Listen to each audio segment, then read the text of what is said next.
প্রচণ্ড গরমের কারণে যদি ঢিলা গেঞ্জি পরিধান করি তাহলেও কি আল্লাহ লানত বর্ষিত হবে? অজু করার সময় বেসিনে পা ধোয়া কি ঠিক? গোপন অঙ্গে হাত লাগলে উজু থাকে কি না? গোসল করার পর পুরনো উজু করার প্রয়োজনীয়তা আছে কিনা? নামাজের সময় মোবাইলে চোখ গেলে কি নামাজ হবে? ছোট বালতি থেকে পানি না ঢেলে পানির মধ্যে হাত দিয়ে উজু করা যাবে কি না? ডান হাতে খাবার গ্রহণের সময় প্রয়োজনে কি বাম হাতে পানি পান করা যাবে? আমার পরিপূর্ণ বয়স হচ্ছে, আমি বিয়ে করতে চাই, এখন আমার পরিবারকে কিভাবে বলতে পারি পরামর্শ চাই? অন্য ধর্মের লোকদের কি বাসা ভাড়া দেওয়া যাবে? সুদের টাকা দিয়ে তৈরি করা বাড়িতে আমল করলে আমল কি কবুল হবে?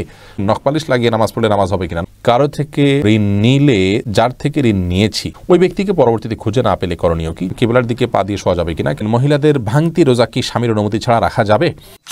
মুয়াজ ইনসান আপনি জানতে চেয়েছেন, সুদের টাকা দিয়ে তৈরি করা বাড়িতে আমল করলে আমল কি কবুল হবে? সুদের টাকা দিয়ে তৈরি করা বাড়িতে যদি আমল করেন তাহলে আমল কবুল হবে না, বিষয়টি কিন্তু সেরকম নয়। ধরুন সুদের টাকা দিয়ে আরেকজন বাড়ি করেছেন, আপনি সেখানে আমল করেছেন, তো আপনার আমল কবুল হওয়ার সাথে ওইটার কোনো সম্পর্ক নেই। সালমা বেগম জানতে চেয়েছেন, মহিলাদের ভাঙতি রোজা কি স্বামীর অনুমতি ছাড়া রাখা যাবে? স্বামীর অনুমতি ছাড়া রাখা যাবে না। স্বামী যদি বলো যে হ্যাঁ রাখতে পারে, আর যদি স্বামী বাসায় থাকেন তাহলে সেক্ষেত্রে স্বামীর অনুমতি নিয়ে তারপরে রাখা উচিত। ভাঙতি রোজা যেগুলো, এগুলো তো ফরজ রোজা, কিন্তু ওই দিন রাখাটা তো আপনার জন্য ফরজ নয়, অতএব দিনটা নির্দিষ্ট করার ক্ষেত্রে তার সম্মতি নিয়ে করা উচিত।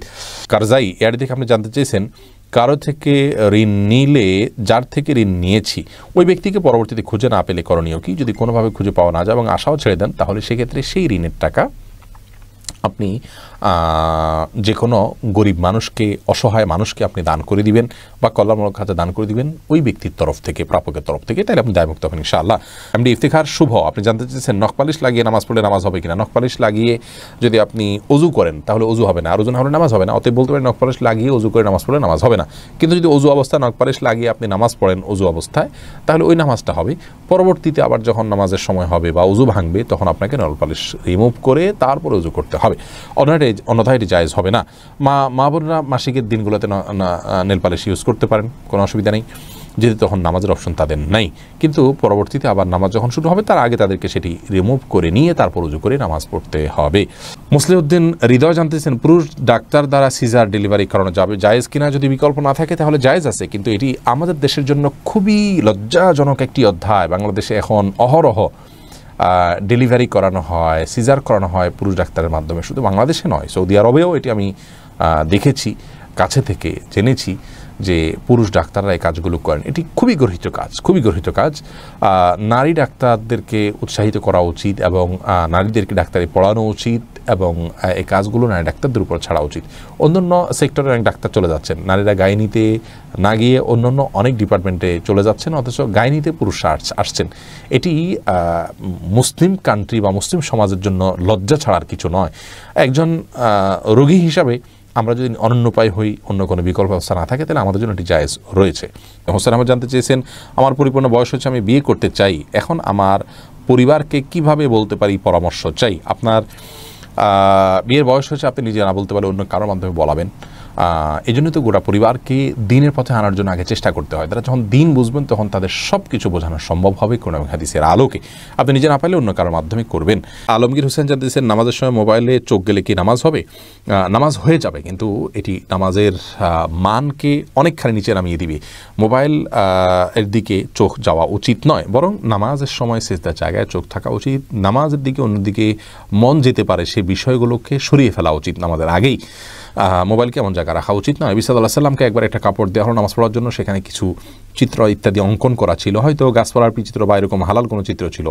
নামাজ পড়ে তিনি তারপরে বলেছেন, এই কাপড় সরাও, স্বচ্ছ বা ফ্রেশ কোনো কাপড় আনো, যাতে করে মনোযোগ নষ্ট না হয়। আল্লাহর সাথে কথোপকথনের সময় আপনার অন্যদিকে মনোযোগ দিলে, আপনি কারোর সাথে কথা বলছেন, সেখানে যদি আপনার অন্য দিকে মন থাকে তাহলে সে যেরকম অভদ্রতা, অসৌজন্যতা, এটা মহান সৃষ্টিকর্তার সাথে কত বেশি অভদ্রতা এবং অসৌজন্যতা হবে সেটা বলাই বাহুল্য। এস আলম আপনি আইডি থেকে জানতে চেয়েছেন, গোপন অঙ্গে হাত লাগলে উজু থাকে কি না? আমাদের দেশে উলামায়ে কেরামের মতে, বাহানাই মতে উলামায়ে কেরামের মতে গোপন অঙ্গে হাত লাগলে উজু ভাঙবে না। তবে আরবিন স্কলাররা, সৌদি আরবের উলামায়ে কেরাম, তাদের মতে গোপন অঙ্গে হাত লাগলে উজু ভেঙে যাবে, যেহেতু আপনার একটি হাদিস রয়েছে যে মানমাসা জাকারাহু ফালিয়াতাওয়াদ্দা, এই জন্য তারা হাত লাগলে বলতে কাপড়ের উপর দিয়ে নয়, সরাসরি যদি কেউ স্পর্শ করে তারা ওটাকে ওযু ভঙ্গের কারণ হিসাবে উল্লেখ করেন। অতএব সেই জায়গা থেকে এটা ওযু ভঙ্গের কারণ তাদের মতে, আমাদের উলামা ইকরামের মতে এটি ওযু ভঙ্গের কারণ। আপনি ফারজানা সুলতান, আপনি জানতেছেন কিবলার দিকে পা দিয়ে শোয়া যাবে কিনা। কিবলার দিকে পা দিয়ে শোয়ার ব্যাপারে কোনো হাদিসে নিষেধাজ্ঞা সরাসরি নাই, তারপরও ওইদিকে কেবলা রয়েছে, সেই জায়গা থেকে কেবলার প্রতি শ্রদ্ধার জায়গা থেকে কেউ যদি দিকে পা না দেন ভালো, কিন্তু এটাকে হারাম বলা বা নাজায়েজ বলা বা গুনাহের কারণ বলার কোনো সুযোগ নেই, যেহেতু কোন হাদিসে এই বিষয়ে কোনো নিষেধাজ্ঞা নেই। শিখা ইসলাম, আপনি জানতেছেন 3 পিস পরে নামাজ পড়ি, পা দেখা যায়, মোজা পরে নামাজ পড়লে কি হবে? পায়ের পাতা ঢাকতে হবে কিনা মেয়েদের নামাজের জন্য মধ্যে এটা নিয়ে মত পার্থক্য আছে। অনেক উলামা ইকরাম এটাকে শর্ত করেছেন। আমি ব্যক্তিগতভাবে এই মতটা চাইতে যারা বলেন যে পায়ের পাতা, পাতা বলতে পায়ের পাতার তলের অংশ এটা ঢাকার শর্ত দিয়ে থাকেন, তাদের মতটাকে আমি সমর্থন করি না। পাতার উপরের অংশ, যেটা পাতার উপরের অংশ, সেটা ঢাকতে হবে কিনা অনেক উলামা ইকরাম বলেছেন সেটা ঢাকতে হবে, অনেকে বলেছেন শুধু গিরার নিচ পর্যন্ত থাকলেই হবে কাপড়, পাতা না ঢাকলেও চলবে। তো দুই পক্ষের উলামা ইকরামের দলিল রয়েছে। নিরাপদ হলো এমন কাপড় পরা যে কাপড়টা অনেক বেশি লম্বা হয়, যে পায়ের পাতার উপরের অংশ সহ ঢাকা পড়ে। তলা ঢাকার জন্য, মোজা পরার জন্য আলাদা করে কষ্ট করা বা কসরত করা এটা আবশ্যক নয়। ইনশাআল্লাহ বিদিনিল্লাহ নামাজ হয়ে যাবে যদি কেউ মোজা না পড়েন। এরপরে ওরাত আইন মারিয়া, আপনি জানতে চেয়েছেন অন্য ধর্মের লোকদের কি বাসা ভাড়া দেওয়া যাবে? যাবে, কোনো অসুবিধা নেই, তাদেরকে বাসা ভাড়া দেওয়াতে কোনো অসুবিধা নেই। মোহাম্মদ আরাফাত ইসলাম জানতেছেন ডান হাতে খাবার গ্রহণের সময় প্রয়োজনে কি বাম হাতে পানি পান করা যাবে? প্রয়োজনে বলতে কি, ডান হাতে পানি পান করা উচিত, খাবার গ্রহণ করা উচিত। ইভেন আপনার খাবার খেলে আঙ্গুল চেটে তারপরে আপনি ডান হাতে ধরে খাবেন। যদিও আমাদের উলামা ইকরাম বলেন যে বাম হাতে আপনি পানির পাত্র ধরলেন, ডান হাত দিয়ে ঠেক দিলেন, তার মানে 2 হাত ধরে খালেন, এটা জায়েজ আছে, এটা একটা পন্থা মাত্র, কিন্তু সবচেয়ে উত্তম হয় সরাসরি ডান হাতে খাওয়া।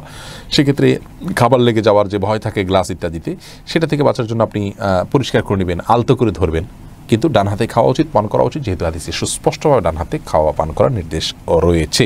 ফারিয়া এনামুল, আপনি জানতে চেয়েছেন ছোট বালতি থেকে পানি না ঢেলে পানির মধ্যে হাত দিয়ে ওযু করা যাবে কি না? যাবে। হাত দিয়ে কোষ করে উঠিয়ে আগে হাত ধোবেন 3 বার, এরপরে আবার আপনি কোট দিয়ে স্বাভাবিকভাবে ওযু করতে পারেন, কোনো অসুবিধা নেই। নবী সাল্লাল্লাহু আলাইহি ওয়াসাল্লাম এই পদ্ধতিতে ওযু করেছেন। হাসিবুল হোসেন জানতে চেয়েছেন গোসল করার পর পুনরায় ওযু করার প্রয়োজনীয়তা আছে কিনা? না, গোসল যদি সুন্নাহসম্মত করে থাকেন আলাদা ওযু করার কোনো প্রয়োজন নাই। 2 হাতের কবজি ধুয়ে, কুলি করে, নাকে পানি দিয়ে, মুখ ধুয়ে, হাত ধুয়ে, মাথা মাসে করে তারপরে গোসল শেষ করে আসলে পা ধুয়ে চলে আসবেন। এভাবে গোসল করলে আপনার আলাদা করে আর গোসল করার কোনো প্রয়োজন নেই। ওযুতে আপনার গোসলের শুরুতে ওযুর নিয়ত হয়ে যাচ্ছে। নিশান, আপনি জানতে চেয়েছেন ওযু করার সময় বেসিনে পা ধোয়া কি ঠিক? নিজের বাসা বাড়িতে অসুবিধা নেই, করতে পারেন, তবে আপনার রিস্ক মুক্ত হওয়াটা আর বিষয় মাথা রাখতে হবে। নিজের জন্য রিস্কি হলে সেটা আপনার জন্য করা উচিত হবে না, কারণ নিজেকে বিপদের মুখে ঠেলে দেওয়া ইসলামের শরীয়তে কিন্তু জায়েজ নয়। অনেক সময় এখান থেকে পড়ে বা দুর্ঘটনার শিকার হতে পারে মানুষের। যদি সেরকম না হয়, আপনি আশপাশে কিছু ধরে করতে পারেন, তাহলে এটা জায়েজ আছে, কিন্তু পাবলিক প্লেসে বা বাইরে এরকমটি করা অনুচিত, যেহেতু এটা দৃষ্টিকটু। অন্য ধর্মের মানুষরা আছে যারা এই বেসিন ব্যবহার করবে, তারা দেখে হয়তো ইসলাম সম্পর্কে বাজে ধারণা নিবে, বা তাদের হক নষ্ট হতে পারে, বা আশপাশে পানি পড়ে ভিজে যাবে, জায়গাগুলো নষ্ট হবে। সেই জায়গা থেকে পাবলিক প্লেসে এমনটি না করা উচিত, কিন্তু করলে ওযু হয়ে যাবে। ফারজানা রহমান শারমিন জানতে চেয়েছেন প্রচণ্ড গরমের কারণে যদি ঢিলা গেঞ্জি পরিধান করি তাহলেও কি আল্লাহ লানত বর্ষিত হবে? এবং ফারজানা, যদি বাসা বাড়িতে আপনি পড়েন তাহলে তো আল্লাহ লানত বর্ষিত হওয়ার কোনো প্রশ্নই ওঠে না, যদি গায়ে মহারামের সামনে এসে পড়ে না যান আপনি, বা সেটা পরার পর উপর দিয়ে পাতলা ওড়না পরে নেন, যাতে আপনার সৌন্দর্য প্রকাশিত না হয় গায়ে হারামদের সাথে। এরকম যদি চলেন তাহলে কোনো অসুবিধা নেই বাসা বাড়িতে। আর বাসা বাড়ির বাইরে যদি আপনি যান তাহলে সেক্ষেত্রে বোরকার নিচে যদি আপনি এ ধরনের পোশাক পরেন, কোনো অসুবিধা নেই ইনশাআল্লাহ বিদিনিল্লাহ। অর্থাৎ আপনার পর্দা, বাইরে যখন যাবেন পর্দা মেনটেন করতে হবে। গরম এর কষ্ট যত বেশি, জাহান্নামের গরমের কষ্ট তার চাইতে অনেক বেশি। অতএব পর্দা লঙ্ঘন যেন না হয়, পরপুরুষের সামনে যাতে আপনার পর্দা লঙ্ঘিত না হয়, সে বিষয়টা আপনি খেয়াল করবেন। এছাড়া বাকি অবস্থাতে আপনি করতে পারেন।